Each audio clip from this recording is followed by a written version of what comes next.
जय श्री राधे फ्रेंड्स। विशाल उछलकर बेड पर गया और प्रियंका की तरफ देखते हुए आंखें बंद कर ली। अगली सुबह जब प्रियंका की आंखें खुली तो उसने देखा कि विशाल के सीने पर अपना सर रखकर सो रही थी। उसने अपनी गर्दन ऊपर करके देखा तो विशाल अभी भी सो रहा था। प्रियंका ने अपने मन में सोचा, थैंक गॉड विशाल सोया हुआ है, नहीं तो अगर वो ऐसे देख लेता तो उसे फिर एक बार चिढ़ाने का मौका मिल जाता। प्रियंका धीरे से अपने आप को छुड़वाते हुए विशाल से दूर होकर बैठी और अपने कपड़े लेकर बाथरूम की ओर चली गई। बाथरूम का दरवाजा बंद होने की आवाज जब आती है तो विशाल अपनी आंखें खोलता है और धीरे से मुस्कुराता है और अपने मन ही मन कहता है, प्यार तो अभी बहुत करती हो पर मेरी गलतियां शायद अभी भूली नहीं हो। धीरे धीरे वह भी भुला दूंगा और प्यार करने पर मजबूर कर दूंगा।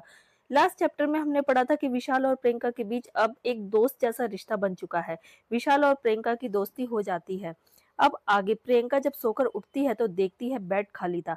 प्रियंका को काफी ताज्जुब होता है क्योंकि विशाल अक्सर लेट तक सोया करता था। प्रियंका अंगड़ाई लेते हुए जैसे ही उठती है, सामने विशाल अपने हाथ में कॉफी लेकर आता हुआ नजर आता है। प्रियंका के हाथ अपने आप ही नीचे हो जाते हैं। विशाल, तुम कॉफी लेकर आए हो? इसमें 2 कप है, मतलब क्या एक मेरे लिए है? गुड मॉर्निंग कहते हुए विशाल अंदर आता है। प्रियंका भी जैसे कि तुमने मुझे लोअर में कभी देखा ही ना हो और तुमने मुझे इससे भी छोटे कपड़ों में देखा है। प्रियंका के गाल शर्म से लाल हो जाते हैं, जिसे विशाल भी नोटिस करता है। वह उसके करीब आता है और उसका एक हाथ उसकी कमर पर डालकर अपनी तरफ खींचकर कहता है, तुम भूल तो नहीं गई ना कि तुमने मुझे कैसे कैसे देखा है? प्रियंका अपने आप को छुड़ाते हुए कहती है, विशाल, रात को तुमने दोस्ती की बात की थी, बट इस वक्त तो दोस्ती से ज्यादा तुम मुझे रोड के घूमते हुए मजनू ज्यादा लग रहे हो। हूँ तो मैं तुम्हारा दोस्त, लेकिन क्या करूँ, तुम्हें देखकर थोड़ा सा मजनूपन आ ही जाता है। डोंट वरी, इससे आगे नहीं बैठूंगा। हाँ, यही तुम्हारे लिए बेटर होगा। जो हुक्म मेरे आका, कहते हुए विशाल अपने एक हाथ को आगे करते हुए झुक जाता है जैसे कि सलामी दे रहा हो।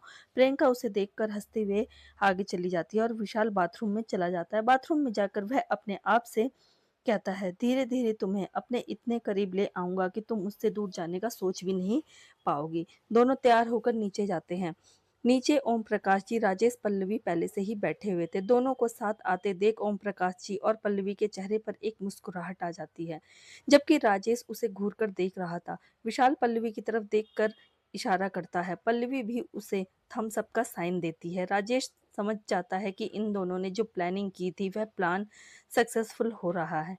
राजेश ना में अपनी गर्दन हिलाता हुआ उन दोनों को, फिर प्रियंका को देखता है और फिर अपना नाश्ता करने लगता है। प्रियंका कार में बैठी है तो विशाल आता है और उसके बगल में बैठते हुए कहता है, मुझे भी छोड़ देना, मुझे ऑफिस जाना है। जिस पर प्रियंका कहती है, तुम्हारे पास तुम्हारी गाड़ी है, तुम अपनी गाड़ी से क्यों नहीं जाते? और वैसे भी तुम्हारा ऑफिस मेरे ऑफिस से बिल्कुल अलग रूट पर पड़ता है। विशाल कहता है, तो तुम जानती हो शहर में कितना ट्रैफिक है, इस तरह से अगर हम दोनों एक दूसरे के साथ शेयर करके जाए तो कितना अच्छा होगा ना। यह विचार तुम्हें कभी कभी क्यों आते हैं, हमेशा क्यों नहीं आता? ठीक है, फिर तो हमेशा ही मैं तुम्हारे साथ ही अपने कार शेयर करूंगा, ठीक है? नहीं, मेरा मतलब सिर्फ गाड़ी की शेयरिंग पर ही है।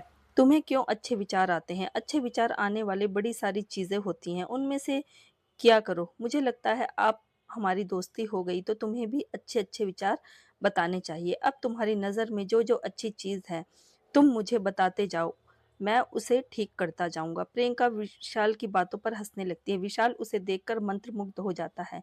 प्रियंका का ऑफिस आ गया था। विशाल ने कहा, अब मेरा तो ऑफिस आ गया तो यहाँ से चली जाऊंगी, अब तुम क्या करोगे? तुम्हारा ऑफिस तो अभी काफी आगे है। विशाल ने कहा, सामने देखो, मेरा ड्राइवर गाड़ी लेकर खड़ा है। प्रियंका ने सामने देखा तो सच में विशाल का ड्राइवर गाड़ी लेकर सामने खड़ा था। प्रियंका विशाल की तरफ देखकर कहती है, मानना पड़ेगा, इधर राजेश अर्पिता से मिलता है और उन फोटोज को भेजने का कारण पूछता है, जिस पर अर्पिता उसे बताती है कि उसकी पत्नी उसके पीठ पीछे किसी और से मिल रही है तो वह उसकी हेल्प कर रही थी। यह बताने में पल्लवी को जितनी सीधा समझता है वह उतनी सीधी नहीं है। राजेश अर्पिता से कहता है, अर्पिता, हम कॉलेज में अच्छे दोस्त हैं, इसलिए मैं तुम्हें समझा रहा हूँ। पल्लवी से मैं बहुत प्यार करता हूँ,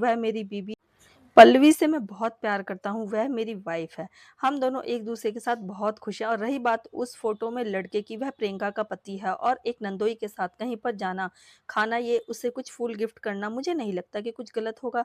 तुम बताओ क्या गलत है? ये अर्पिता कुछ नहीं बोलती, बस चुप रहती है। राजेश अर्पिता से कहता है, अर्पिता, मूव ऑन कर लो, दुनिया बहुत बड़ी है, तुम्हें भी प्यार मिल ही जाएगा। अर्पिता राजेश की तरफ देखकर कहती है, तुम जैसा कोई नहीं मिला राजेश। राजेश अर्पिता से कहता है, मेरे जैसा नहीं मिलेगा, क्योंकि तुम अगर किसी में राजेश ढूंढोगी तो तुम्हें कहीं नहीं मिलेगा। तुम सिर्फ यह देखो कि कौन है जो तुम्हारी केयर करता है, तुम्हें प्यार करता है, यह ढूंढो उसमें, ना कि राजेश जैसा। अब मुझे देखो, अगर मैं अपने दोस्त ढूँढने जाऊँ तो 50 मिलेंगे, लेकिन उन दोस्तों में से अर्पिता का नाम दोस्त में ढूँढने जाऊँ तो क्या मुझे मिलेगी? नहीं, क्योंकि अर्पिता सिर्फ़ एक ही है और तुम हो, और तुम्हारी दोस्ती को सच में खोना नहीं चाहता।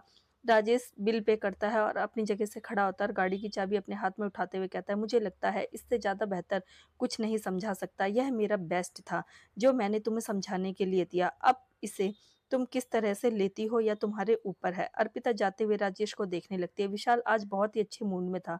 उसने प्रियंका को कॉल किया और कहा उसे आज कहीं घूमने जाना है, जिस पर प्रियंका का काम का बहाना बनाती है और विशाल कहता है, जितना काम करना है कर लो, जो टाइम तुम कहोगी उस टाइम पर चलूंगा, पर प्लीज आज मेरे साथ कहीं चलो, आज बहुत अच्छे मूड में हूँ, तुम्हारे साथ कुछ टाइम स्पेंड करना चाहता हूँ। प्रियंका कहती है, जब मेरा काम हो जाएगा तो मैं तुम्हें खुद कॉल कर लूंगी। और यह क्या? आप फ़ोन रखकर अपना काम करने लगती है, पर उसका काम में मन नहीं लग रहा था। उसे इस तरह से विशाल के सामने से अप्रोच करना पसंद आ रहा था। वह कोशिश कर रही थी कि काम करने की, पर अब वह विशाल से फिर कैसे फ़ोन करके कहे कि उसके साथ चलने के लिए तैयार है। विशाल तो यह समझेगा कि प्रियंका उसके लिए डेस्परेट हो रही है। उसने किसी तरह से अपने आप को 1 घंटे तक रोक कर रखा। फिर उसने विशाल को कॉल करके कहा, मेरा काम हो गया है, तुम आ जाओ। विशाल कहता है, मैं तुम्हारे ऑफ़िस के नीचे ही हूँ। प्रियंका ने कहा, तुम कब आए? विशाल ने कहा, जब तुम्हें कॉल किया था उस वक्त मैं आ चुका था। तो तुम 1 घंटे से नीचे खड़े हो? हाँ। और अभी अगर तुम कॉल नहीं करती तो मैं और भी नीचे खड़ा रहता। विशाल, तुम्हारे पास काम नहीं है क्या? प्रियंका, फिलहाल मेरे पास एक ही जरूरी काम है, वह है वो तुम। ठीक है, मैं आती हूँ। कहते हुए प्रियंका के चेहरे पर एक बड़ी सी मुस्कुराहट आ गई थी। उसने अपना फोन रखा और अपने आप को चेक किया। आईने में अपने आप को निहारने के बाद उसने थोड़ा सा लिप ग्लॉस लगाया, अपने बालों को ठीक किया और अपने कपड़ों को ठीक करके बाहर निकल गए। बाहर विशाल गाड़ी लेकर टेक लगाए अपने मोबाइल में कुछ देख रहा था। प्रियंका के आने के एहसास से उसने उस तरफ देखा। प्रियंका को आते देख उसके चेहरे पर एक बड़ी सी मुस्कुराहट आ गई।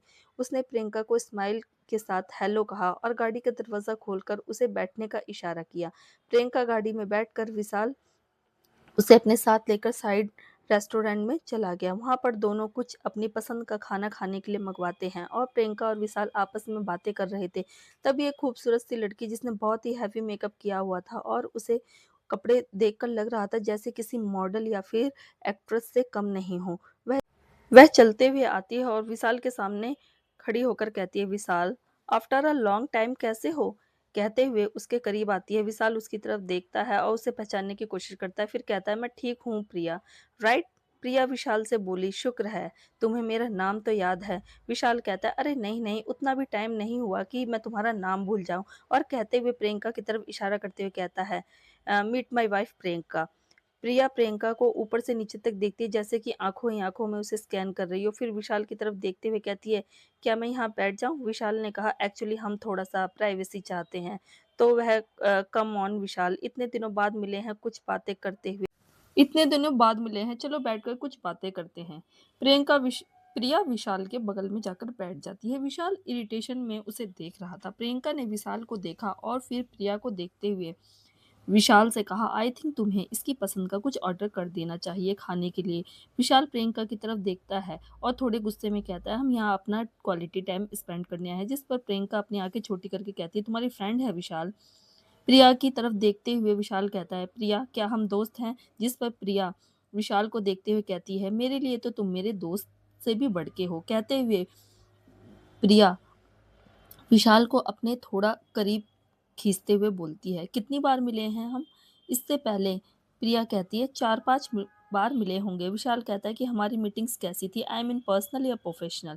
प्रिया अपना छोटा सा मुंह बनाते हुए कहती है, प्रोफेशनल तो हमारे प्रोफेशनल रिलेशनशिप है, इस वक्त मैं अपने प्राइवेट मोमेंट्स को एंजॉय करना चाहता हूँ, तो कैन यू लीव प्लीज? कहते हुए विशाल प्रियंका के हाथों को अपने हाथों में लेकर प्रियंका की उंगलियों में जो अंगूठी थी उसके साथ खेलने लगता है। प्रिया अपना मुंह बनाकर उठकर खड़ी होती है और जाते जाते उसने झुककर विशाल को गले लगाने के लिए जैसे ही झुकी, विशाल अपने फेस को थोड़ा सा पीछे कर लेता है, जिससे प्रिया थोड़ा सा पीछे होती है और फिर कहती है, यू आर सो बोरिंग, एक हॉट लड़की तुम्हारे सामने से आकर ऑफर दे रही है और तुम इस बहनची टाइप के साथ टाइम पास कर रहे हो, यू आर सो बोरिंग। कहते हुए वहां से चली जाती है। प्रिया 4-5 कदम आगे चली ही होगी कि तभी उसके पैरों के पास कुछ जाकर गिरता है। जब वह नीचे देखती है तो वहां पर स्पून, बटर नाइफ, फोर्क सब पड़ा हुआ था। प्रिया को इन चीजों को अपने पैरों में देखकर बहुत ताज्जुब होता है। जब वह पीछे पलटती है तो देखती है विशाल विशाल बैठा उसे देखकर मुस्कुरा रहा था। प्रियंका हैरानी से विशाल को देख रही थी। दरअसल हुआ यह था कि जब ऐसा कहकर प्रिया 4-5 कदम आगे चली गई थी, तब विशाल ने अपने टेबल पे पड़े स्पून, नाइफ एंड का होल्डर रखा हुआ था। उस होल्डर को उठाकर प्रिया के पैरों की तरफ फेंक दिया। प्रिया विशाल को देखते हुए कहती है, "यह क्या बदतमीज़ी है विशाल?" विशाल कहता है, "बदतमीज़ी? बदतमीज़ी की शुरुआत तुमने की है। बीवी है वो मेरी, और तुम क्या कह रही थी कि टाइम पास कर रहा हूँ मैं उसके साथ। तुम जैसी लड़कियाँ होती हैं जो टाइम पास करती हैं, ये मेरी नज़रों में बसती है। सो नेक्स्ट टाइम अगर ठीक से बिहेव ना कर सको तो चली जाना, सामने मत आना। विशाल मित्तल की नज़रों में मत आना। बीवी, वह चाँद तुम्हारे पैरों के पास पड़ा हुआ था। अगली बार तुम्हारे मुँह पर होगा, क्योंकि इस बार यह प्रिया वहाँ से चली जाती है।" प्रियंका अपना हाथ खींचते हुए विशाल की तरफ देखकर कहती है, "विशाल, अगर उसे लग जाती तो?" विशाल कहता है, "लग जाती तो क्या? क्या करता उसे? कम से कम बोलने से पहले सोचना तो चाहिए, क्योंकि किसके बारे में बोल रही है?" प्रियंका उसे कहती है, "तुम्हें देखकर बेचारी आई थी, अब तुमने उसका दिल तोड़ दिया, क्या करें? मुझसे तो नफ़रत करेगी ना। अगर तुमसे कोई नफ़रत करता है तो इसका मतलब कि ऑटोमेटिकली वह मुझसे भी नफ़रत करेगा, क्योंकि तुम मानो ना मानो मेरे लिए अब तुम और मैं, तुम नहीं हम हो गए हैं।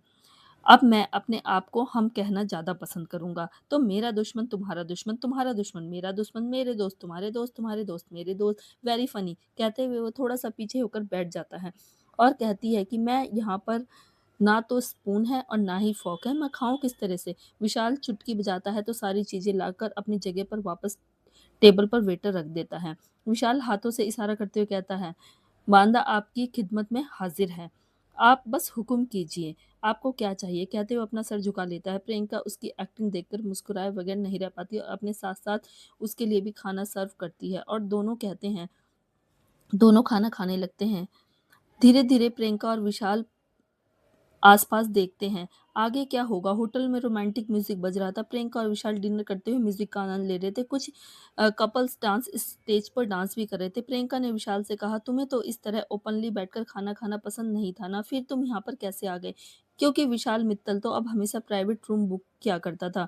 डिनर, लंच के लिए प्राइवेट रूम बुक करता था। बट प्रॉब्लम यह है कि प्रियंका प्रकाश को इसी तरह से खाना पसंद है, तो आज विशाल मित्तल प्रियंका प्रकाश के हिसाब से जीना चाहता है, बस इसलिए everything for you baby. Baby, shut up Vishal. अरे बेबी ही तो कहा है, कुछ और थोड़ी ना कहा है। विशाल अपना हाथ बढ़ाकर प्रियंका की लिप्स के पास चावल का दाना था उसे हटाते हुए अपने मुंह में लेता है और कहता है, "विशाल।" प्रियंका को देखकर आई ब्लिंक करता है। प्रियंका अपनी नजर नीचे कर लेती है और फिर उसकी तरफ देखकर कहती है, "डिस्गस्टिंग।" विशाल अपने दिल पर हाथ रखकर कहता है, "यह दिल ना तोड़ो मेरा, तुम्हारा ही तो था, क्या फर्क पड़ता है तुम्हारे मुंह में गया हो या मेरे मुंह में?" प्रियंका के गाल शर्म से लाल हो जाते हैं। विशाल उसे देखकर मुस्कुराता है और कहता है, "मेरे साथ डांस करोगी?" प्रियंका ना में अपनी गर्दन हिला देती है। विशाल अपना हाथ बढ़ाते हुए कहता है, "प्लीज।" और प्रियंका कुछ सोचते हुए अपना हाथ उसके हाथ में दे देती है। विशाल उसे लेकर डांस स्टेज की तरफ बढ़ जाता है। थोड़े ही रोमांटिक सा सॉन्ग प्ले हो रहा था। कपल डांस कर रहे थे। प्रियंका ने अपने दोनों हाथों को विशाल के सीने पर रखा हुआ था और विशाल ने अपने दोनों हाथों को प्रियंका की कमर पर रखे हुए थे। म्यूजिक की बीट के साथ अपने आप को घुमाते हुए विशाल प्रियंका से कहता है, "आज मैं बहुत खुश हूँ प्रियंका।" "क्यों, क्या हुआ? Anything else special?" "आज मैंने एक बहुत बड़ी डील ट्रैक की है। उससे भी बड़ी बात है कि आज हम दोनों बिना लड़े एक दूसरे के साथ हैं। यह तो बड़ी बात है। विशाल मित्तल प्रियंका से झगड़ा नहीं कर रहा। प्रियंका, मैंने कहा ना, अब मैं तुमसे कभी नहीं लड़ूंगा। अगर मेरी गलती होगी तो भी नहीं, तुम मुझे डांट देना। अगर तुम्हारी भी गलती होगी तो भी मैं सुन लूंगा। Very funny. हाँ, वह देखो तुम्हारी मैडम प्रिया देख रही हैं।" विशाल एक नजर प्रिया की तरफ देखता है और देखते हुए कहता है, "मेरी मैडम प्रिया बोलने की जरूरत नहीं।" यह कहते हुए उसकी पेट पे हल्की सी चिकोटी काटता है। प्रियंका थोड़ा सा कसमसा कर उसके करीब हो जाती है, विशाल के और करीब हो जाती है और कहती है, "विशाल, यह क्या हरकत है? तो तुम उसे मेरी प्रिया क्यों कह रही हो? देख देखो तो तुम्हें कैसे देख रही है, जैसे कि मैंने उससे छीन लिया हो। उसे देखने से क्या होता है?" विशाल मित्तल के आगे पीछे इतनी लड़कियों की लाइन लगी रहती है, लेकिन विशाल मित्तल जानता है उन लड़कियों की हकीकत, ब्लडी गोल्ड डिगर। "विशाल, यह किस तरह की लैंग्वेज में बात कर रहे हो तुम। इस दुनिया में बहुत कम लड़कियाँ ऐसी हैं जिन्हें पैसे से कोई फ़र्क नहीं पड़ता, जिन्हें सिर्फ़ प्यार चाहिए होता है। आपका लाइफ़ पार्टनर कितने पैसे वाला है इससे उन्हें कोई मतलब नहीं होता, उन्हें प्यार से मतलब होता है, बस उनके लिए बहुत बड़ी बात होती है। अच्छा, और आप कितने ऐसे लोगों को जानते हैं? ऐसा नहीं है कि ऐसी लड़कियाँ नहीं हैं, मैं जानता हूँ ऐसी लड़कियों में, एक तो मेरी बाहों में है इस वक़्त। अच्छा, और कितनी लड़कियों को तुम जानते हो? Pallavi. Okay, don't you think Pallavi Rajesh के साए की तरह उसके साथ रहती है। उसे कोई फ़र्क नहीं पड़ता राजेश क्या है, कैसा है। जब हम कॉलेज में थे, राजेश के पीछे लड़कियाँ पागलों की तरह पड़ी रहती थी। राजेश वाज़ क्वाइटली एग्रेसिव गाय। उसके गुस्से से सभी डरते थे। इन सब में भी पल्लवी कोई मतलब नहीं था कि राजेश कैसा है, उसके पास कितने पैसे हैं, उसे सिर्फ़ राजेश से मतलब था।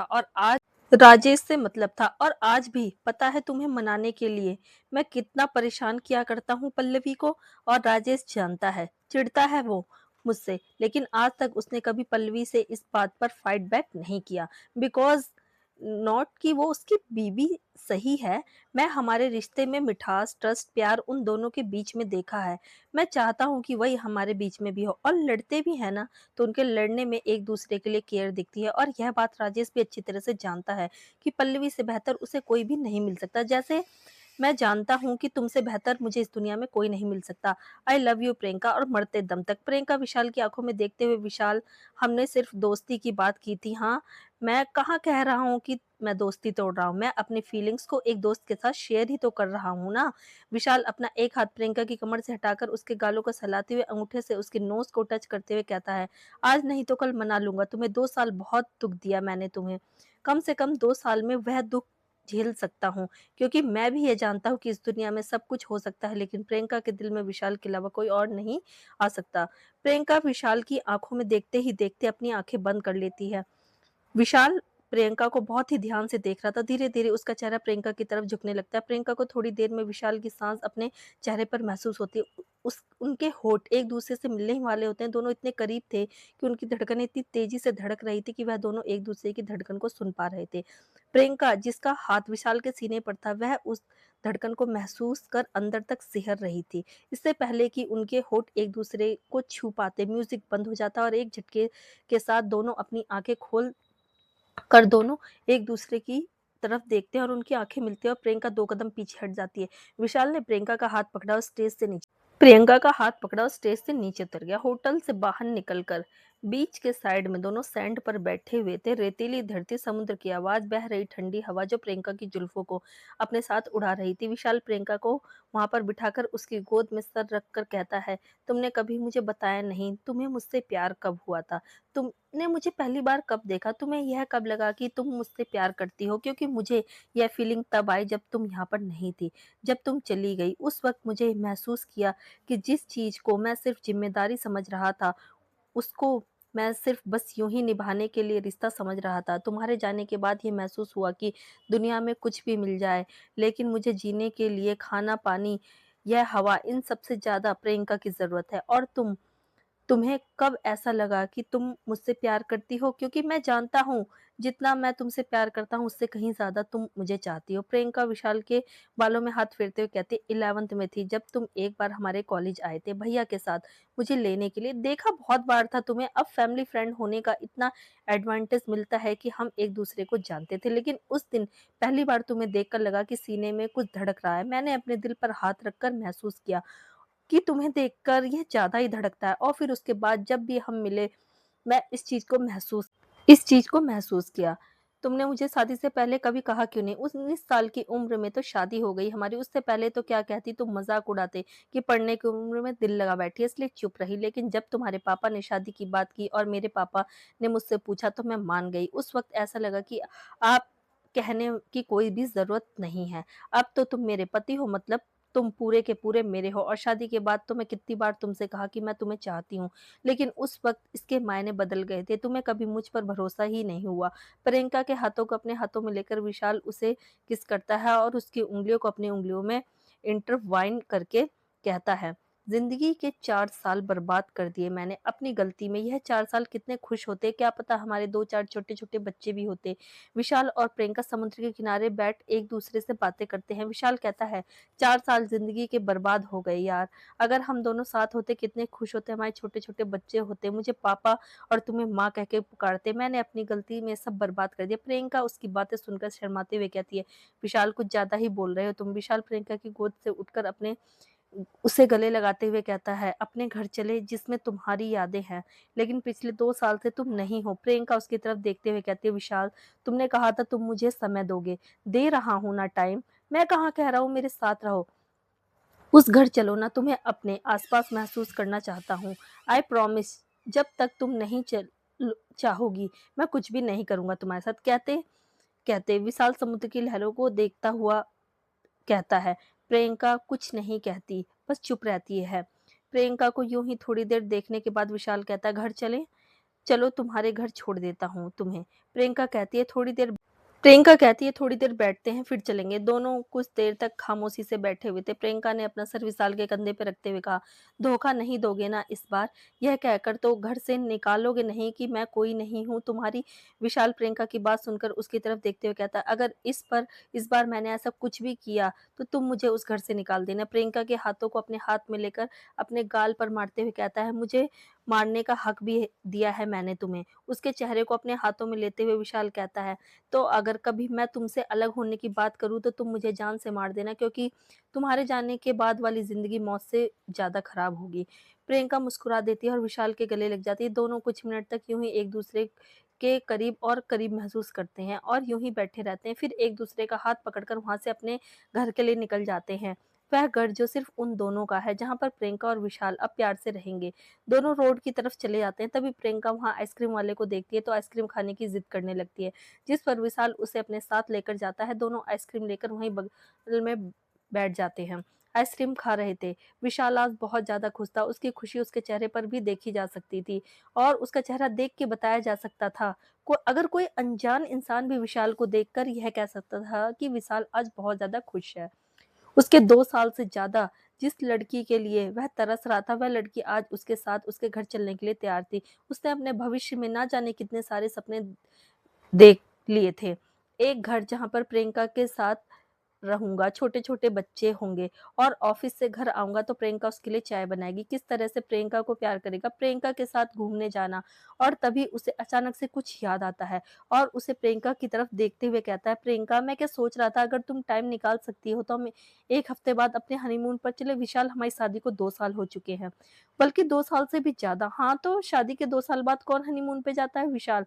हम जाएँगे और एक नॉर्मल कपल की तरह जाएँगे। कहाँ चलोगे? जहाँ तुम ले चलो, ठीक है। फिर कहते हुए वह फ़ोन उठाता है और अपने असिस्टेंट को फ़ोन लगा देता है। थोड़ी देर बात करने के बाद वह आता है और कहता है, सब हो गया, 4 दिन बाद पैकअप कर लेना। हम 15 दिनों के लिए बाहर जा रहे हैं। विशाल 15 दिन बहुत ज़्यादा हो गए। इतने दिन के लिए तो बहुत दिनों बाद जा रहे हैं ना, तो इतने दिन तो यार थोड़े ही हैं। 15 दिन में कोई काम नहीं करने वाला, ना ही तुम्हें कोई काम करने देने वाला हूँ। आइसक्रीम वाले को पैसे देकर विशाल प्रियंका को अपने साथ लेकर गाड़ी की तरफ बढ़ता है। गाड़ी की तरफ चलते हुए एक ठेले पर ठेले वाला अपने ठेले पे बहुत सारी अलग-अलग तरीके की चूड़ियाँ बेच रहा था। विशाल के पाँव अपने आप वहाँ पर आके रुक जाते हैं। वह उनमें से कुछ चूड़ियों को देखता है, फिर प्रियंका को देता है और फिर कहता है, हमने मॉल से तो बहुत सारी शॉपिंग की है, पर जब मैं यहाँ पर आया हूँ तो यहाँ से आज मैं इतनी बड़ी खुशी अपने साथ लेकर जा रहा हूँ, तो कुछ निशानियाँ भी तो यहाँ से लेकर चलते हैं। यह कहते हुए विशाल ने वहाँ पर ठेले वाले के पास से प्रियंका के साइज़ की जो भी आपके पास चूड़ियाँ हैं वह दिखाई। ठेले वाले ने अपने ठेले से बहुत सारी चूड़ियों के बॉक्स विशाल के सामने रखते हुए दिखाते हुए कहा कि यह सभी मेरे यहाँ की सबसे अच्छी चूड़ियों में से है, मैडम पर बहुत अच्छी लगेगी, ले जाइए। विशाल ने उसे देखा जो बहुत ही अलग-अलग रंग की चमचमाती हुई चूड़ियाँ, और चूड़ियों को देखने के बाद उसने प्रियंका के हाथों को देखा और फिर उसमें से एक बॉक्स लेकर प्रियंका के हाथों में पहनाते हुए कहता है, वाकई में बहुत सुंदर लग रही हैं तुम पर। काका इन चूड़ियों को पैक कर दीजिए। कहते हुए जो 8 से 10 सेट चूड़ियों के ठेले वाले ने दिखाए थे वह सभी पैक करने के लिए कह देता। प्रियंका विशाल से कहती है, विशाल ये बहुत ज्यादा है, पहले से मेरे पास बहुत चूड़ियां। विशाल कहता है, तो अच्छी बात है ना। उसके कान के पास जाकर कहता है, जब मैं ऑफिस से आऊं तो रोज रात को तुम एक नए कपड़े और नई चूड़ियां में नजर आना मुझे, और पैसे देकर सभी चूड़ियां लेकर आगे बढ़ता है। दोनों गाड़ी के पास पहुंचते हैं। प्रियंका गाड़ी में बैठने जाती है। विशाल के हाथ में चूड़ियों का बॉक्स था, जिसे लेकर वह दूसरी तरफ से होते हुए ड्राइविंग सीट पर जाने के लिए चल देता है। वह ड्राइविंग सीट का दरवाजा खोलता ही है कि तभी अचानक से एक ट्रक पीछे से आते हुए विशाल को टक्कर मार के सीधी चली जाती है। टक्कर इतना जबरदस्त था कि विशाल उछलकर बहुत दूर जाकर गिरता है। उसके हाथ में जो चूड़ियां थी वह हवा में उड़ते हुए चारों तरफ बिखरकर टूटकर गिर जाती हैं।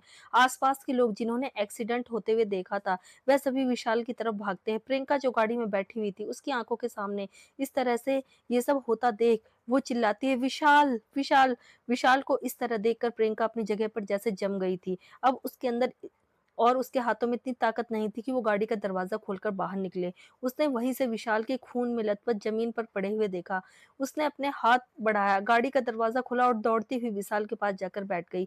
उसके चेहरे को अपने गोद में लेकर विशाल विशाल विशाल उठो, विशाल विशाल चिल्लाए जा रही थी। विशाल ने प्रियंका की आवाज सुनकर धीरे से अपनी आंखें खोली और प्रियंका की तरफ देखकर मुस्कुराया। विशाल, तुम्हें कुछ नहीं होगा विशाल, प्लीज कोई एम्बुलेंस को कॉल कीजिए, प्लीज हेल्प मी, प्लीज मेरी मदद कीजिए। कहते हुए प्रियंका रो रो के आसपास वाले लोगों से मदद मांगने लगती है। विशाल ने अपना हाथ आगे बढ़ाकर प्रियंका के चेहरे को छुआ। विशाल के हाथों में लगा हुआ खून प्रियंका के पूरे चेहरे को लाल कर गया। प्रियंका विशाल के हाथों को अपने हाथों में पकड़कर उसे अपने होठों से लगाते हुए कहती है, कुछ नहीं होगा तुम्हें, बस थोड़ी देर। विशाल यूं ही प्रियंका की तरफ देखता रहा।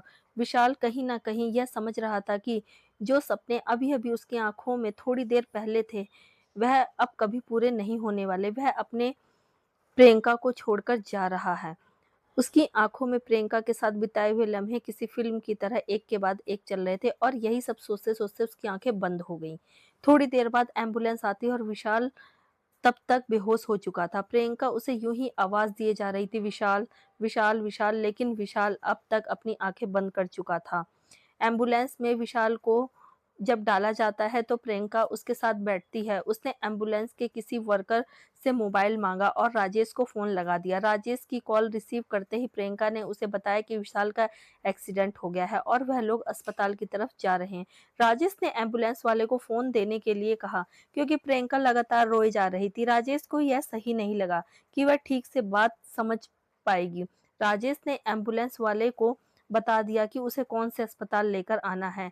यहाँ अस्पताल में भी कॉल करके राजेश ने डॉक्टर की पूरी टीम को तैयार करवा दिया था। एम्बुलेंस जैसे ही अस्पताल के आगे जाकर खड़ी हुई, पहले से ही मौजूद लोग वहां पर जल्दी जल्दी विशाल को लेकर ऑपरेशन थिएटर की तरफ बढ़ गए। ऑपरेशन थिएटर की बत्ती लाल बत्ती में जल रही थी। प्रियंका वहीं लगातार बैठकर रोई जा रही थी। अब तक राजेश और पल्लवी भी वहां पर आ चुके थे। पल्लवी प्रियंका को संभालने की कोशिश कर रही थी, लेकिन प्रियंका को संभालना किसी के बस की बात नहीं थी, और बहुत मुश्किल भी था। उसके आंसू सभी का दिल पिघला रहे थे। थोड़ी देर बाद एक डॉक्टर ऑपरेशन थिएटर के बाहर आया। राजेश ने जाकर उनसे पूछा कि विशाल की कंडीशन अभी कैसी है। प्रियंका भी आकर वहां पर खड़ी हो गई। डॉक्टर ने कहा, मिस्टर विशाल अभी बहुत क्रिटिकल कंडीशन में, शायद उन्हें बचाना बहुत मुश्किल है। हम अपनी पूरी कोशिश कर रहे हैं। आप भी दुआ कीजिए कि हमारी कोशिश आप भी दुआ कीजिए कि हमारी कोशिश रंग लाए और सफल हो जाए। डॉक्टर कहते हुए बाहर आए और कुछ और डॉक्टर भी बाहर आए। प्रियंका ने जब यह सुना तो वह नीचे जमीन पर बैठकर धरती की तरफ एकटक देखे जा रही थी।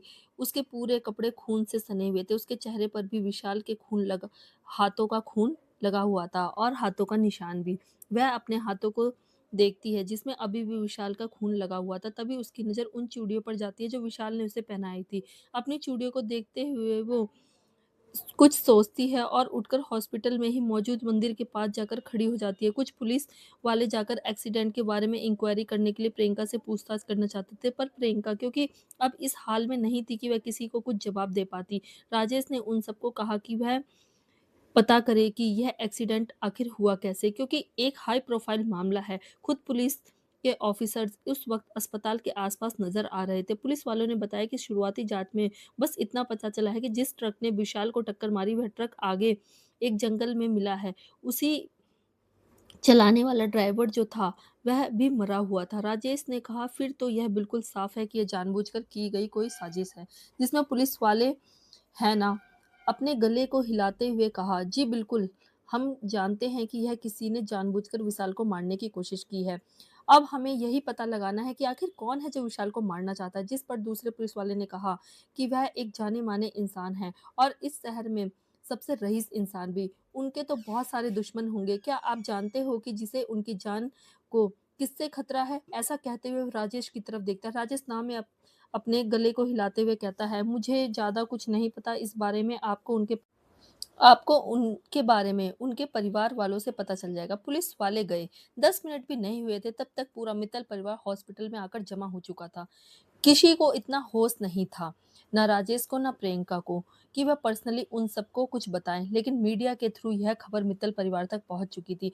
विशाल का पूरा परिवार इस वक्त अस्पताल में था। यहीं प्रियंका इस वक्त मंदिर में भगवान के सामने खड़ी होकर हाथ जोड़कर विशाल के लिए प्रार्थना कर रही थी। अपने हाथों की चूड़ी को देखते हुए वह अपने सामने गणेश जी की मूर्ति को देखकर कहती है कि पहली बार विशाल ने मुझे यह दिया है, इसे आप मुझसे छीन नहीं सकते। बहुत तरसी हूँ मैं इस दिन के लिए और आज मुझे मिला तो आपने फिर से मुझसे दूर कर रहे हो। प्रियंका एकटक भगवान की मूर्ति को देखे जा रही थी, देखते हुए वहीं बैठी हुई थी। पल्लवी ने आकर उसके कंधे पर हाथ रखा और प्रियंका से कहा, प्रियंका हौसला रखो, कुछ नहीं होगा विशाल को, डॉक्टर है ना, हमने सबसे बेस्ट डॉक्टर मंगवाए हैं, वह कुछ नहीं होने देंगे विशाल को। प्रियंका ने पल्लवी की तरफ देखा और कहा, अगर आज विशाल को कुछ हो गया तो प्रियंका भी नहीं रहेगी।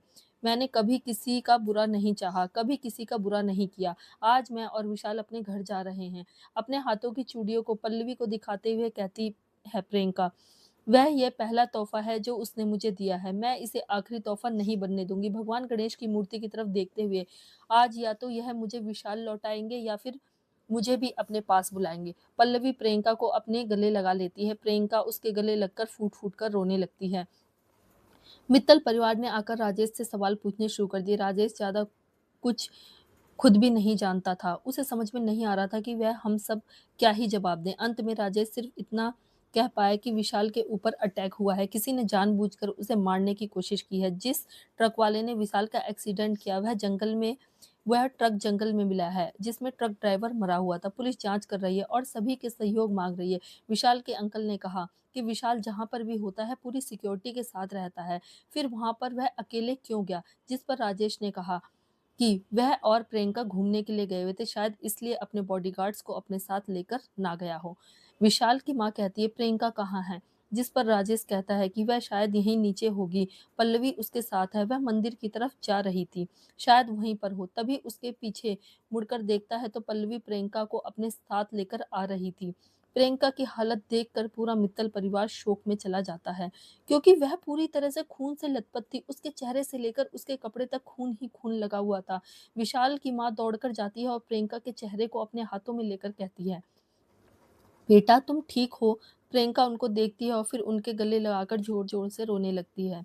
विशाल की माँ उनको प्यार से उसके माथे को सहलाते हुए खुद भी रोए जा रही थी। पूरे 6 घंटे तक पूरा परिवार बाहर बैठा था। तभी डॉक्टर बाहर आते हैं। सभी दौड़कर डॉक्टर की तरफ जाते हैं। डॉक्टर कहता है, विशाल का ब्रेन काम करना बंद कर चुका है। हम इस सर्जरी के बाद 2 घंटे बाद एक बार फिर से एग्ज़ामिन करेंगे। उसके बाद ही कुछ कह पाएँगे। कहते हुए डॉक्टर वहाँ से चला जाता है। प्रियंका ज़मीन पर गिरती है और अपने हाथों में अपने चेहरे को छुपाकर जोर-जोर से रोने लगती है।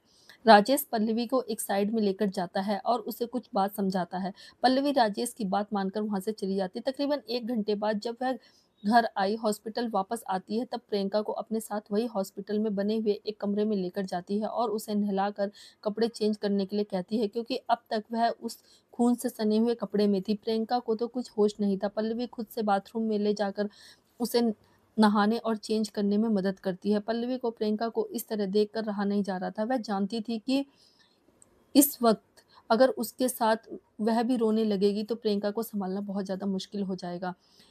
इन सब में 2 घंटे बीत गए। 2 घंटे बाद जब डॉक्टर ने दोबारा एग्ज़ामिन किया तब बताया कि विशाल कोमा में चला गया है। पर एक सर्जरी के बाद उसके ठीक होने के 90% चांसेस हैं। यह सर्जरी यहाँ नहीं बल्कि विदेश में की जाएगी। सभी एयर एम्बुलेंस की तैयारी करते हैं, उसे विदेश ले जाने की तैयारी करते हैं। विशाल को विदेश ले जाने की तैयारी शुरू हो जाती है। अगले 24 घंटे के अंदर विशाल लंदन के सबसे बड़े हॉस्पिटल में ऑपरेशन थिएटर में मौजूद था और बाहर प्रियंका, पल्लवी, राजेश और विशाल के मम्मी-पापा थे। बाकी सभी इंडिया में ही रुक गए थे। 4 घंटे लंबी सर्जरी के बाद जब डॉक्टर बाहर आए तो उन्होंने बताया कि विशाल का ऑपरेशन तो सक्सेसफुल हुआ है, लेकिन विशाल को 4-5 घंटे में होश आ जाएगा। उसके बाद वह क्लियर बता पाएँगे कि विशाल की कंडीशन क्या है। सभी लोग तो यही सुनकर बहुत खुश थे कि विशाल का ऑपरेशन सक्सेसफुल हो चुका था। अब विशाल के होश में आने का इंतज़ार था सबको। पल्लवी ने जैसे-तैसे विशाल का वास्ता देकर प्रियंका को और विशाल के मम्मी-पापा को खाना खिलाया। राजेश और पल्लवी इस वक़्त पूरी तरीके से प्रियंका और विशाल के मम्मी-पापा के साथ खड़े थे। प्रियंका की नज़र अपने हाथों में पहनी हुई चूड़ियों से बिल्कुल ही नहीं हट रही थी। उसे कल शाम के 2 दिन पहले की सारी बातें जैसे एक-एक करके याद आ रही थी। विशाल एक डिनर के लिए लेकर जाने से उसके साथ क्या हुआ, डांस किया, उसके साथ वह समुद्र के किनारे बैठना, वह आइसक्रीम के लिए ज़िद करना, विशाल अपने हाथों से प्रियंका को चूड़ियाँ पहनाना, यह सब कुछ प्रियंका को एक-एक करके याद आ रहा था। फाइनली विशाल को होश आ गया था। उसके हाथों की उँगलियाँ जैसे मूव होने लगी। नर्स ने आकर डॉक्टर को आवाज़ लगाई, "डॉक्टर, डॉक्टर!" डॉक्टर ने आकर चेक किया और कुछ देर बाद डॉक्टर ने बाहर आकर बड़ी-सी स्माइल के साथ बताया कि पेशेंट की जान बचाई जा चुकी है। लेकिन डॉक्टर के मुँह से यह सब सुनकर विशाल बिल्कुल ठीक है। सभी खुशी के मारे एक-दूसरे के गले लगे, पर डॉक्टर के मुँह से लेकिन कुछ और भी शब्द निकले। तब सारे लोग डॉक्टर की तरफ देखने लगे। डॉक्टर ने कहा कि हमें उनसे बात करके यह महसूस हुआ है कि शायद वे अपनी याददाश्त खो चुके हैं। जिसे सुनकर सभी एक-दूसरे को देखने लगते हैं। डॉक्टर ने कहा, "आप जिनसे बात कर सकते हो, हम उन्हें थोड़ी देर वार्ड में शिफ्ट कर सकते हैं। वहाँ पर आप सभी उनसे मिल सकते हो और बात कर सकते हो।" सभी घरवाले विशाल की याददाश्त चले जाने के बाद उदास हो गए थे। इन सबसे ज़्यादा चीज़ों से खुशी दे रही थी कि वह बिल्कुल ठीक-ठाक है। भले ही उसकी याददाश्त चली गई हो, लेकिन एक माँ के लिए तो उसका बेटा अगर सही सलामत है, तो सबसे बड़ी बात है। इससे बड़ा कुछ नहीं हो सकता। विशाल के मम्मी-पापा इस बात से बहुत खुश थे। खुश तो प्रियंका भी थी कि विशाल पूरी तरीके से ठीक हो चुका है। वह सभी विशाल के शिफ्ट करने के बाद विशाल के चारों तरफ घेर कर खड़े हो गए। विशाल अपने मम्मी-पापा को देखने के बाद कहता है, "मुझे क्या हुआ था? मैं यहाँ पर क्यों हूँ मॉम-डैड? बताइए मुझे।" विशाल के मम्मी-पापा यह सोचकर खुश हो रहे थे कि उनका बेटा उन्हें पहचान रहा है।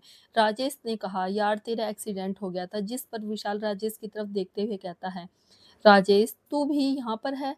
फिर पल्लवी को देखते हुए पल्लवी की माँग में सिंदूर और गले में मंगलसूत्र देखकर कहता है, "पल्लवी की शादी कब हुई?" जिस पर पल्लवी राजेश की तरफ देखने लगती है, फिर एक बार पलटकर प्रियंका की तरफ देखती है। विशाल प्रियंका की तरफ देखकर कहता है, "ये तेरी बहन है ना?" विशाल की बात सुनकर राजेश अपनी गर्दन हाँ में हिलाते हुए कहता है, "मेरी बहन है विशाल।" विशाल कहता है, "मैं यहाँ पर हूँ अभी क्योंकि मुझे सभी थोड़े-थोड़े बदले-बदले लग रहे हैं।" जिस पर डॉक्टर जो कि वहाँ पर खड़ा था उसने बताया कि आपका एक्सीडेंट हो गया था और आप अपने 5 साल की मेमोरी भूल चुके हैं। यह सुनकर विशाल अपनी मम्मी-पापा की तरफ देखता है। वह हाँ में अपनी गर्दन हिला देते हैं। विशाल अपनी याददाश्त खो चुका है और पिछले 5 सालों का कुछ भी याद नहीं था। प्रियंका से शादी 4 साल पहले हुई थी, इसलिए उसे प्रियंका भी याद नहीं। वह प्रियंका को राजेश की बहन के तौर पर जानता था, पर अपनी पत्नी के तौर पर भूल चुका था।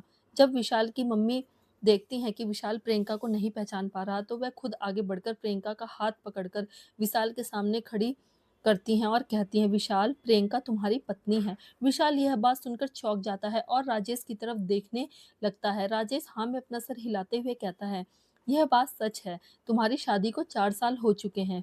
फिर वह सभी विशाल को बता देते हैं कि एक्सीडेंट में हुआ, उसने पिछले साल तक मेमोरी खो चुका है।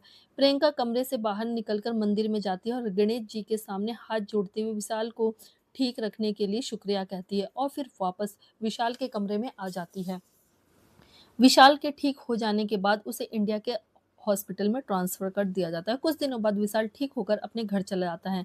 इन दिनों जब तक अस्पताल में था, प्रियंका हमेशा उसके आस-पास रहती थी, पर प्रियंका और विशाल के बीच में ना के बराबर बातचीत हुई थी क्योंकि दोनों समझ नहीं पा रहे थे कि क्या कहाँ से बात शुरू की जाए, कहाँ से शुरुआत की जाए। जब विशाल अपने घर जाता है तब प्रियंका के लिए अब यह सवाल खड़ा हो गया था कि क्या प्रियंका कहाँ जाएगी? वह अपने मायके जाए या ससुराल जाए? विशाल की माँ प्रियंका को अपने साथ ले जाती हैं और वह कहती हैं कि भगवान ने तुम्हें एक मौका दिया है विशाल को फिर से अपने जीवन में लाने का।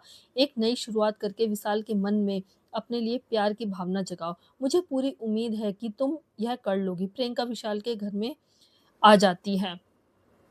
विशाल के कमरे में प्रियंका को रहने की व्यवस्था की गई थी। प्रियंका अपने नसीब के बारे में सोच रही थी कि वह 4 साल तक विशाल के प्यार के लिए तरसती रही, लेकिन विशाल का प्यार उससे नहीं मिला। जैसे ही उसे विशाल का प्यार मिला और विशाल उसे अपने जीवन में लेकर आया, उसका एक्सीडेंट हो गया और फिर वह प्रियंका को भूल गया। अब फिर से एक नई शुरुआत करनी थी। विशाल को एहसास दिलाना था कि वह उसकी पत्नी है, ताकि जिस तरह पहले विशाल उससे गुस्सा हुआ करता था या उससे नफ़रत करता था, वैसा ना करे। प्रियंका ने विशाल की ड्रेसिंग करने के बाद बाथरूम जाकर एक टॉवल गीला करके लेकर आई। उसके चेहरे और गले को अच्छी तरह से पोंछने के बाद उसने कंघी लेकर उसके बालों को ठीक किया। विशाल अभी एक्सीडेंट के बाद पहली बार प्रियंका को ध्यान से देख रहा था। उसने प्रियंका की तरफ देखकर स्माइल के साथ कहा, हमारी शादी कैसे हुई थी? प्रियंका सवाल भरी नजरों से विशाल को देखती है। विशाल कहता है, नहीं, मेरे कहने का मतलब है कि हमारी लव मैरिज थी या अरेंज मैरिज? प्रियंका विशाल को देखते हुए कहती है, अरेंज मैरिज हुई थी हमारी। विशाल कहता है, हमारे आसपास के रिश्तेदार कैसे थे? हम आपस में कैसे रहा करते थे? उसके बाद विशाल इस जवाब का इंतजार करता है। प्रियंका को कुछ समझ नहीं आ रहा था कि वह क्या कहे। वह कहे कि तुमने तलाक पेपर पर साइन करवाया, या ये कहे जब मैं 2 साल बाद इंडिया वापस आई तो मेरे पीछे पीछे घूमकर मुझे अपने जीवन में वापस लाना चाह रहे थे। वह समझ नहीं पा रही थी कि वह क्या कहे। वह विशाल को इससे कौन सी कहानी सुनाए। प्रियंका को अपने सवाल का जवाब ना देता हुआ देख विशाल कहता है, क्या हुआ, तुम कुछ बोल क्यों नहीं रही? प्रियंका उल्टे उसी से सवाल पूछते हुए कहती है, तुम बताओ, तुम्हें क्या लगता है तुम्हारी और मेरे रिश्ते कैसे रहे होंगे? विशाल प्रियंका की तरफ देखकर मुस्कुराते हुए कहता है, तुम बहुत खूबसूरत हो और मुझे पूरा यकीन है कि तुम जैसी खूबसूरत लड़की से मैं लड़ाई तो बिल्कुल भी नहीं करता हूँगा, क्योंकि वह डिपार्टमेंट तो तुम्हारे भाई राजेश का है।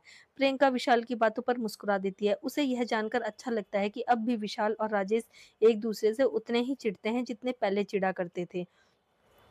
प्रियंका विशाल से कहती है, पहले हमारे बीच में दूरियां थी, लेकिन धीरे धीरे हम करीब आए। विशाल प्रियंका का हाथ अपने हाथ में लेकर कहता है, मतलब कि हम एक रोमांटिक कपल थे? प्रियंका कुछ नहीं बोली, बस अपनी पलकें झुका लेती है। विशाल मुस्कुराते हुए कहता है, मेरे लिए एक कप कॉफी लेकर आओगे? प्रियंका उठकर कॉफी लेने चली जाती है। विशाल किसी को कॉल करता है और कहता है, मेरे बारे में पिछले 5 साल के सारे इंफॉर्मेशन मुझे ला के दो, और यह सब जितनी जल्दी कर सकते हो उतनी जल्दी कर देना। सामने से वह आदमी कहता है कि जी सर, बस मुझे 3 दिन का टाइम दीजिए। विशाल ओके बोलकर फोन रखता है और अपनी आंखें बंद करके कुछ मन ही मन में सोचने लगता है। राजेश और पल्लवी का घर। राजेश पल्लवी को राजेश और पल्लवी ब्रेकफास्ट टेबल पर बैठे हुए थे। राजेश पल्लवी से कहता है, तुम्हारी कुछ बात हुई थी प्रियंका से? पल्लवी हाँ में अपनी गर्दन हिलाते हुए कहती है, हाँ विशाल ठीक है, थोड़ी सी उदास है क्योंकि विशाल को कुछ याद नहीं है। राजेश कहता है, उसकी भी जिंदगी का पता नहीं क्या भगवान ने लिखा हुआ है। जब सब ठीक था तब यह सब कुछ हो गया। तुम्हें अचानक पल्लवी को वॉमिटिंग जैसा फील होता है और वह उठकर बाथरूम की तरफ भागती है। राजेश ने पल्लवी के पीछे एक गिलास पानी लेकर दौड़कर जाता है और उसकी पीठ को प्यार से सहलाने के बाद वह पानी का गिलास पल्लवी के आगे करते हुए कहता है, थोड़ा सा पानी पी लो। पल्लवी भी थोड़ा सा पानी पीती है और राजेश के सीने से लग जाती है। राजेश उसके बालों को प्यार से सहलाते हुए कहता है, इन दिनों प्रियंका और विशाल के चक्कर में तुमने अपना ख्याल नहीं रखा और अपना ख्याल रखना छोड़ दिया था। पल्लवी कहती है, क्या आज डॉक्टर के पास चले? मैं 3-4 दिनों से जाना चाह रही थी। राजेश पल्लवी से कहता है, क्यों, क्या हुआ, कुछ तकलीफ है क्या? पल्लवी कहती है, बिना सवाल किए कुछ नहीं चलोगे क्या? राजेश राजेश कहता है, हाँ हाँ ठीक है, आज शाम को चलता हूँ। कहते हुए पल्लवी को बेडरूम में लेकर आता है और आराम करने को कहकर कमरे से निकल जाता है। पल्लवी और राजेश गाड़ी से डॉक्टर के पास जा रहे थे। राजेश पल्लवी की तरफ देखते हुए कहता है, तुम अब ठीक हो? फिर से तुम्हें वॉमिट तो नहीं हुआ ना? क्या? पल्लवी हाँ में अपने गले को हिलाते हुए सामने देखते हुए कहती है, मुझे कुछ डाउट है, बस एक क्लियर हो जाए फिर मैं तुम्हें बताऊंगी। राजेश पल्लवी से कहता है, तुम ठीक तो हो ना? पल्लवी, कोई प्रॉब्लम है क्या तो मुझे कह सकती हो। तुम्हें पता है ना तुम मेरे लिए कितनी इम्पोर्टेंट हो, तो तुम्हारी हेल्थ को लेकर बिल्कुल भी गैर जिम्मेदार नहीं होना चाहता हूँ। राजेश, बिल्कुल, मैं बिल्कुल ठीक हूँ, बस एक बार डॉक्टर से बात कर लूँ फिर तो मैं बता दूंगी। हॉस्पिटल आ जाते हैं दोनों। डॉक्टर क्लिनिक में जाते हैं और डॉक्टर स्नेहा पल्लवी को पहले से जानती थी। स्नेहा और पल्लवी अंदर चेकअप के लिए चले जाते हैं। राजेश बाहर बैठा हुआ था। तकरीबन 15 मिनट बाद डॉक्टर बाहर आती है और अपनी चेयर पर बैठ जाती है। पल्लवी भी अंदर ही थी। राजेश डॉक्टर से पूछता है, डॉक्टर, पल्लवी ठीक है ना? उसे इन दिनों घर में थोड़ी सी तकलीफ थी जिस वजह से उसने अपने ऊपर बिल्कुल भी ध्यान नहीं दिया, और मुझे लगता है उसकी वजह से उसे एसिडिटी और कुछ तकलीफ होने लगी है। आप जो उसका एक डाइट बना दीजिए जिसमें मेडिसिन दे दीजिए। आई प्रॉमिस, मैं उसकी पूरी तरीके से ध्यान रखूंगा। डॉक्टर मुस्कुराते हुए राजेश की तरफ देखते हुए कहते हैं, मिस्टर राजेश, घबराने वाली कोई बात नहीं, काम डाउन। राजेश फिर भी घबराए फिर नजरों से डॉक्टर की तरफ देख रहा था। डॉक्टर पेपर पर कुछ मेडिसिन लिखती जा रही थी। जैसे डॉक्टर की पेन उस पेपर पे चल रहा था, राजेश की हार्ट बीट तेज होती जा रही थी। राजेश अपने मन में कहता है, पल्लवी को एक टैबलेट खिलाने के लिए मुझे 20 मिनट बनाना होता है। यहाँ डॉक्टर ने 4 से 5 टैबलेट लिख दिए, यानी कि अब दिन में 2 से 3 घंटे में पल्लवी को सुबह शाम दवाई खिलाने में लगाना पड़ेगा। राजेश की तरफ देखते हुए डॉक्टर कहती है, मिस्टर प्रकाश, आपकी वाइफ प्रेग्नेंट है, आप पापा बनने वाले हो। राजेश डॉक्टर से कहता है, मैं जानता था, प्रॉब्लम हमेशा उसे ही कहता हूँ कि अपनी तकलीफ को छुपाकर मत रखो, थोड़ा भी कुछ होता है मुझे बताओ। लेकिन डॉक्टर ने क्या कहा आपने डॉक्टर आपने क्या कहा? डॉक्टर मुस्कुराते हुए कहती है, मैंने कहा आपकी वाइफ प्रेग्नेंट है। राजेश खुशी से खड़े होते हुए कहता, सच में? पल्लवी कहाँ है? डॉक्टर अंदर की तरफ इशारा करते हुए कहती है, अंदर है। राजेश अंदर की तरफ दौड़ जाता है और उसने जैसे ही पर्दा हटाया, पल्लवी जो कि अपनी साड़ी को ठीक कर रही थी, राजेश को देखते हुए उसकी तरफ देखकर मुस्कुराने लगती है। राजेश जाकर उसे अपने गले से लगा लेता है और थोड़ा सा ऊपर उठाते हुए कहता है, और थैंक यू पल्लवी, मैं बहुत खुश हूँ। पल्लवी भी उसे पकड़ लेती है। डॉक्टर अंदर आती है और दरवाजे से लगकर खड़े होते हुए कहती है, अब बाकी का रोमांस घर पर। मेरे और भी पेशेंट हैं जो बाहर इंतजार कर रहे हैं। दोनों डॉक्टर की तरफ देख के एम्बेरस होते हुए एक दूसरे को छोड़ते हैं और कैबिन से बाहर जाकर डॉक्टर को थैंक यू करके बाहर निकल जाते हैं। पल्लवी का हाथ राजेश के हाथ से छूट ही नहीं रहा था और यूं ही हाथ पकड़े हुए पल्लवी को गाड़ी तक लेकर आया और घर की तरफ चल दिया। घर आकर राजेश ने अपने पापा को गुड न्यूज दी। ओम प्रकाश जी बहुत खुश हुए। अरे कौन सा बाप यह जानकर खुश नहीं हुआ कि अब उसके घर में नन्ना मुन्ना मेहमान आने वाला है, अब दादा बनने वाला है। वह पल्लवी प्रियंका को कॉल करके भी गुड न्यूज देती है। प्रियंका मिलने के लिए आने का कहकर फोन रख देती। प्रियंका भी बहुत खुश थी, उसने विशाल को बताया। विशाल राजेश को फोन लगाता है। राजेश इस वक्त पल्लवी को जबरदस्ती दूध पिला रहा था, जिसमें डॉक्टर ने कुछ पाउडर मिक्स करके पीने के लिए कहा था और पल्लवी बिल्कुल भी वह पीना नहीं चाह रही थी। राजेश उसे मना मना रहा था कि वो दूध पी ले। उससे पहले उसका फोन रिंग किया। उसने फोन उठाया। हाँ बोलो विशाल। विशाल, ठीक हो ना तुम? विशाल कहता है, मैं तो ठीक हूँ, तू बाप बनने वाला है। राजेश हंसते हुए कहता है, सही सुना है, सही सुना है तूने, देख बाजी मार गया मैं। राजेश की बात सुनकर विशाल कहता है, पल्लवी जैसी लड़की मैंने ही तुझे पसंद करके दी थी। राजेश कहता है, देख इस चीज के लिए तो तुझे इतना बोलूंगा, जितना बोलेगा मैं उतना सुन लूंगा, क्योंकि सच में पल्लवी आज मेरी जिंदगी में है, उसमें तेरा बहुत बड़ा हाथ है, क्योंकि मुझ में तो इतनी हिम्मत नहीं थी कि मैं पहले से कुछ कहता। विशाल राजेश से कहता, हाँ मुझे याद है, लड़कियों से 4 कदम दूर रहने वाला मेरा दोस्त कैसे पल्लवी के लिए दीवानों की तरह फिदा हुआ करता था, मैं भूला नहीं हूँ।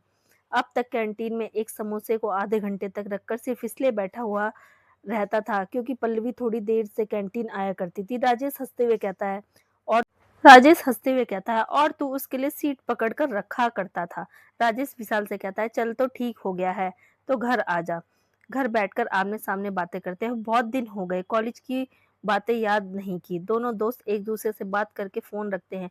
प्रियंका विशाल से कहती है, भैया सच में कॉलेज में इतनी ज्यादा क्रूर हुआ करते थे। विशाल कहता है, तुम्हारा भाई लड़कियों को मारा भी करता था। जिस पर प्रियंका बड़ी आंखें करके विशाल को देखने लगती है तो विशाल कहता है, हमारे कॉलेज में एक लड़की हुआ करती थी, नम्रता, उसने एक बार राजेश को गले लगा लिया था। राजेश ने उसके हाथ तोड़ दिए थे। प्रिंसिपल ने उसे बुलाकर इतना सुनाया था कि तुम्हारे पापा उस चीज को बहुत अच्छी तरीके से हैंडल कर लिया था। प्रियंका और विशाल दोनों इस बात पर हंस रहे थे। प्रियंका सोकर उठे, अपनी आंखें खोली तो उसने महसूस किया कि वह किसी चीज से दबी हुई है। उसने अपनी आंखें खोली तो देखा विशाल उसके ऊपर एकदम करीब होकर उसके गले में अपने चेहरे को छिपाए हुए लेटा हुआ था। प्रियंका विशाल के इतने करीब महसूस करके अपने हाथ विशाल के बालों तक लेकर गई और धीरे से चलाते हुए उसे अपने आप से हटाकर नीचे करते हुए उठने की कोशिश करने लगती है। विशाल नींद में कसमसाते हुए कहता है, बस थोड़ी देर और सोए रहो, उसके बाद चली जाना। और ऐसा कहते हुए प्रियंका को खींचकर अपने और करीब करता है और आंखें बंद करके सो जाता है। प्रियंका विशाल को कहती है, आज जिम नहीं जाओगे, थोड़ा बहुत एक्सरसाइज शुरू कर दो, ठीक हो गए हो। विशाल यूं ही आंखें बंद किए हुए कहता है, मैं भी बहुत हेल्दी हूँ। प्रियंका कहती है, पता है मुझे, पर पहले तुम बिना जिम किए नहीं रह पाते थे। विशाल अपने गर्दन को ऊपर करता है, प्रियंका के चेहरे को एकदम से पास करते हुए कहता है, तुम मुझसे कहीं यह तो नहीं कहना चाहती कि मैं मोटा हो गया हूँ? प्रियंका ना में अपनी गर्दन हिलाते हुए कहती है, नहीं मैं तो बस ऐसे ही पूछ रही थी, नहीं तो मत जाओ।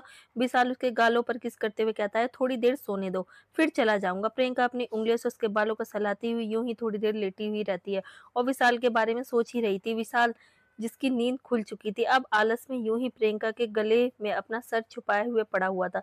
लगभग 10 मिनट बाद प्रियंका विशाल को फिर से आवाज देकर तैयार होने के लिए कहती है, जिम जाने के लिए कहती है। विशाल दूसरी तरफ करवट लेकर सोते हुए कहता है, तुम ना कॉफी लेकर आओ, मैं उठ रहा हूँ। प्रियंका अपने कपड़ों को सही करते हुए कमरे से बाहर चली जाती है।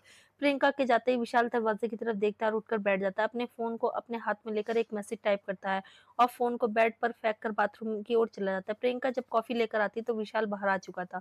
विशाल प्रियंका से कहता है, तुम भी तैयार हो जाना, आज चलते हैं, राजेश पल्लवी को कॉन्ग्रेचुलेशन करके आते हैं। प्रियंका अपने मायके जाने के नाम से खुश हो जाती है। विशाल कॉफी पीकर अपनी आंखें बंद करता है। उसे यह टेस्ट कुछ जाना पहचाना सा लगता है, लेकिन उसे कुछ याद नहीं आ रहा था। दोनों तैयार होकर घर से बाहर निकलते हैं। अचानक प्रियंका विशाल को गाड़ी रोकने के लिए कहती है। विशाल गाड़ी रोकता है तो प्रियंका कहती है, थोड़ा सा पीछे ले लो।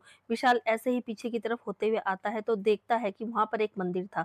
प्रियंका कहती है कि जब तुम्हारा एक्सीडेंट हो गया था तो उस वक्त बहुत घबरा गई थी, भगवान से मन्नत मांगी थी कि जब तुम ठीक हो जाओगे तो उनके दर्शन को जाऊंगी। अब तुम ठीक हो गए तो चलो मेरे साथ अंदर। प्रियंका की बात सुनकर विशाल कहता है, तो तुम्हें लगता है कि भगवान ने मुझे ठीक कर दिया?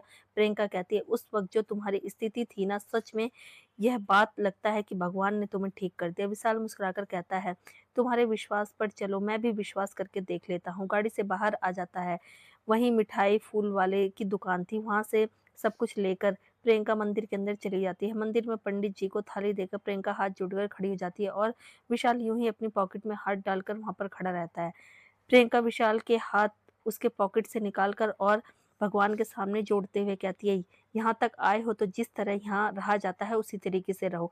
विशाल प्रियंका को देखता है और फिर कहता है, तुम इतनी डोमिनेटिंग पहले थी या अब हो गई हो? प्रियंका विशाल को देखती है और कहती है, तुम्हें किस एंगल से मैं डोमिनेटिंग लगती हूँ? विशाल कहता है, हमेशा यह करो वह मत करो, ये सब ऐसे कहते हैं वैसे कहते हैं। तब तक पंडित जी प्रसाद चढ़ाकर आ चुके थे।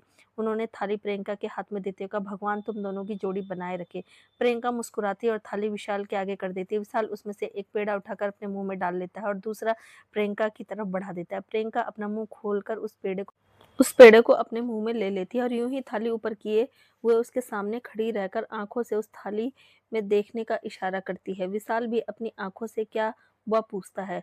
प्रियंका जिसके मुंह में इस वक्त पूरा पेड़ा भरा हुआ था, वह कुछ बोल नहीं पा रही थी, बस आंखों से ही थाली में इशारा कर रही थी, थाली में दिखा रही थी। जब प्रियंका की बात विशाल नहीं समझता तो प्रियंका जल्दी जल्दी प्रसाद को खाकर अपना मुंह खोलती है और कहती है, सिंदूर यहाँ पर है, लगाओ मुझे। विशाल मुस्कुराकर उसकी तरफ देखता है, ना में अपनी गर्दन हिलाते हुए कहता है, तुम लड़कियों के नखरे इतने होते हैं ना। कहते हुए सिंदूर को लेकर उसकी मांग में भर देता है। उसके हाथ में जो सिंदूर लगा हुआ था उससे वह प्रियंका के माथे पर एक टीका लगा देता है। प्रियंका मुस्कुराते हुए थाली से कुमकुम अपनी उंगलियों में लेती है और विशाल के फोरहेड पर टीका लगा देती है। विशाल प्रियंका के कंधों पर हाथ रखता है और मंदिर से बाहर निकलने लगता है। तभी विशाल का फोन रिंग करने लगता है। विशाल अपना फोन कान पर लगाता है और प्रियंका से आगे चलने के लिए कहता है। विशाल को उसके असिस्टेंट ने फ़ोन किया था। असिस्टेंट अमर ने कहा, सर आपने जो इन्फॉर्मेशन निकालने के लिए कहा था अपने बारे में 5 सालों का, वह सब कुछ निकल चुका है। आप अब कब मिलोगे? जिस पर उसने शाम को आने का कहकर विशाल फ़ोन रख देता है और विशाल गाड़ी में जाकर बैठ जाता है। दोनों प्रकाश हाउस पहुंचते हैं। वहां पर ओम प्रकाश जी, पल्लवी पहले से ही बैठे हुए थे। थोड़ी देर बाद राजेश भी आ जाता है। सभी एक दूसरे के साथ बातें कर रहे थे। राजेश बहुत खुश था, कम से कम अब प्रियंका उसे सब कुछ नॉर्मल होता नजर आ रहा था। अपनी बहन के लिए वो बहुत ज्यादा खुश था। पल्लवी और प्रियंका लंच लगाते हैं। सभी आकर लंच करने के लिए बैठ जाते हैं। विशाल राजेश से कहता है, वह पल्लवी का ख्याल रखे, इस वक्त सबसे ज्यादा उसे राजेश की केयर की जरूरत है। जिस पर राजेश उसे छेड़ते हुए कहता है, बोल तो ऐसे रहा है जैसे तेरे 10-20 बच्चे हों इस दुनिया में। और बोलने के बाद वह खुद ही अपने आप पर पछताता है, क्योंकि प्रियंका वहीं पर थी जो आंख भर कर उसे देख रही थी।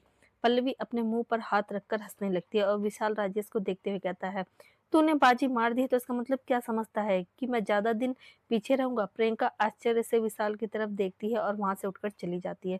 विशाल मुस्कुराते हुए पल्लवी को देखता है और हाई फाई देता है। घर आने के बाद शाम को जब विशाल के पास उसके 5 साल की सभी इन्फॉर्मेशन आती है, तो उसमें उसे पता चलता है कि 2 साल पहले उसने प्रियंका से डाइवोर्स की बात की थी। इस बात पर उसे बहुत ताज्जुब होता है, क्योंकि उसे यह समझ में नहीं आ रहा था कि अगर प्रियंका और उसके बीच में ऐसा कुछ ठीक नहीं था, तो वह प्रियंका को डाइवोर्स क्यों देना चाहता था। सारे इन्फॉर्मेशन पढ़ने के बाद उसे इतना समझ में आ रहा था कि डाइवोर्स पेपर पर साइन करने के बाद प्रियंका यहाँ से चली गई और विशाल ने उस पेपर्स पर कभी साइन ही नहीं किया। विशाल अपने कमरे की चीज़ों को उलट-पलट कर रख देता है, क्योंकि उसे वह डाइवोर्स पेपर्स नहीं मिल रहे थे जो प्रियंका ने साइन करके दिया था, पर विशाल ने साइन नहीं किया था। वह अब भूल चुका था उसने उन पेपर्स को कहाँ रखा है। तो क्यों ढूंढ रहा है विशाल उन डाइवोर्स पेपर्स को? क्या करना चाहता है विशाल उन डाइवोर्स पेपर्स के साथ? डाइवोर्स पेपर्स को क्यों ढूंढ रहा है जिससे प्रियंका ने साइन कर दिया था? विशाल को यही याद नहीं था कि उसने पेपर्स कहाँ रखे हैं। अपने पूरे वार्डरोब को तहस नहस करने के बाद फाइनली उसे वह पेपर मिल जाते हैं। वह पेपर लेकर पढ़ ही रहा था कि तभी प्रियंका कमरे में आई। उसके हाथ में पेपर्स देखकर उसने पूछा, क्या हुआ है, क्या पढ़ रहे हो? विशाल ने कहा, डाइवोर्स पेपर है। प्रियंका चौंक कर विशाल के नजदीक आ जाती है, उसके हाथ से उस पेपर को खींच लेती है और देखने लगती है। यह वही पेपर था जिसमें प्रियंका ने साइन कर दिया था। विशाल प्रियंका को देखते हुए कहता है, अगर तुम मुझसे प्यार करती थी तो तुमने इन पेपर्स पर साइन क्यों किया था? प्रियंका कहती है, हालात कुछ ऐसे थे कि समझ में नहीं आ रहा था कि क्या करूं। तुमने इस तरह से मेरे सामने इन पेपर को लाकर रख दिया था कि मैं कुछ समझ नहीं पा रही थी। मेरे दिल ने कहा कि अगर तुम मेरे साथ सुखी नहीं हो, तो खुश नहीं हो, तो मैं तुम्हें इस रिश्ते से आज़ाद कर दूं, और इसलिए यह सोचकर मैंने इस पेपर पर साइन कर दिया था। विशाल कहता है, तो क्या जब हमारी शादी हुई थी मैं तुमसे प्यार नहीं करता था? प्रियंका ना में अपना गर्दन हिलाते हुए कहती है, नहीं, तुम सिर्फ फैमिली और बिजनेस के कुछ पेपर्स के लिए मुझसे शादी करने के लिए तैयार हुए थे। विशाल प्रियंका के कंधों को पकड़कर अपने सामने करते हुए कहता है, क्या तुम मुझसे प्यार करती थी? प्रियंका विशाल की आंखों में देखती है, फिर पलके झुकाकर हाँ में अपनी गर्दन हिलाते हुए कहती है, हाँ, 16 साल की उम्र से तुमसे प्यार करती आई थी। विशाल उन पेपर्स को प्रियंका के हाथ में देते हुए कहता है, तो तुमने पेपर्स पर साइन क्यों किया था? मुझे कहना था मुझे कहना था ना। प्रियंका उसे कहती है, क्या फ़र्क पड़ता है अब इन पेपर्स को देख के? मैं यहाँ से चली गई थी 2 साल बाद जब इंडिया आई, तब तुम मुझे अपनी ज़िंदगी में रखना चाहते थे। विशाल कहता है, हाँ, वह मैं जानता हूँ, और इसलिए मैं तुम्हारे घर भी चला गया था। मैं वहीं रहता था तुम्हें मनाने के लिए। प्रियंका सवालिया नज़रों से विशाल की तरफ देखती है, जिस पर विशाल कहता है कि इन्वेस्टिगेशन करवाया था अपने 5 साल की लाइफ़ का, जिससे मुझे पता चला कि जब तुम चली गई थी तब तुम्हें बहुत मिस किया करता था, और जब तुम आई तो तुम्हें मनाने के लिए मैं तुम्हारे घर पर ही रहने लगा था। प्रियंका कहती है, तो फिर क्या मतलब बनता है इन सब सवालों का और इन पेपर्स का? यह सवाल क्यों? विशाल कहता है, अगर तुमने मुझे पहले बता दिया होता तो शायद हमारी लाइफ आज कुछ और ही होती ना। अब जो बीत गया उसे छोड़ते हैं अब जो बीत गया उसे छोड़ते हैं। आज मैं यहाँ पर हूँ, तुम भी हो, देखते हैं ना, देते हैं एक दूसरे को एक मौका, शायद हम रह पाएं एक दूसरे के साथ खुशी खुशी। इतना कहते हुए प्रियंका जाकर विशाल से लिपट जाती है। विशाल प्रियंका को अपने से थोड़ा अलग करता है और कहता है, रात बहुत हो गई है, अब हमें सो जाना चाहिए। विशाल इतना कहकर जाकर बिस्तर पर सो जाता है। प्रियंका को विशाल का ये व्यवहार तो अच्छा नहीं लगता, पर वह इस बात को नज़रअंदाज करती है और वह भी अपनी तरफ जाकर सो जाती है। विशाल को नींद नहीं आ रही थी, वह सभी चीज़ों के बारे में सोच रहा था, जो अभी उसने 5 साल के अपने इन्वेस्टिगेशन किए हुए डॉक्यूमेंट में पढ़ा था। To be continue. Har Har Mahadev दोस्तों।